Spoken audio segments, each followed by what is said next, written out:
मुंबईतील मिठी नदी गाळ गैरव्यवहार प्रकरणासंदर्भातली बातमी. ईडीकडून मुंबईमध्ये विविध ठिकाणी छापेमारी सुरू आहे अशी सूत्रांची माहिती आहे. कृष्णा सोन्नरवाडकर आमचे प्रतिनिधी या संदर्भातली अधिक माहिती देतील. कृष्णा.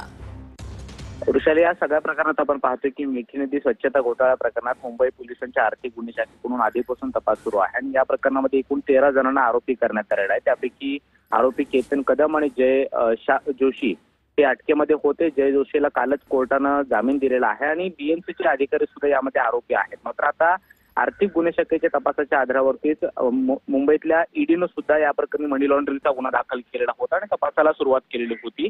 आणि आज जी माहिती मिळते त्यानुसार सकाळपासूनच ईडीची वेगवेगळी पथकं ही मुंबईतल्या अनेक ठिकाणी छापेमारी करतायत. बीएमसीचे जे आरोपी अधिकारी आहेत त्याचबरोबर जे कंत्राटदार आरोपी आहेत त्यांच्याशी संबंधित काही ठिकाणी ही छापेमारी केली जाते असं देखील बोललं जातं आहे. या सगळ्या प्रकरणात आतापर्यंत 60 कोटीपेक्षा अधिकचा घोटाळा झाल्याचा आरोप जो आहे तो करण्यात आलेला होता आणि तशापतचे पुरावे आर्थिक गुन्हे शाखेला सापडलेले होते. मात्र आता ईडीने सुद्धा यामध्ये उडी घेतलेली आहे आणि या सगळ्या प्रकरणामध्ये जो काही तपास केलेला आहे त्यानुसार अनेक ठिकाणी मुंबईतल्या छापेमारी केली जात असल्याचं समोर आलेलं आहे. धन्यवाद कृष्णा दिलेल्या सविस्तर माहितीसाठी.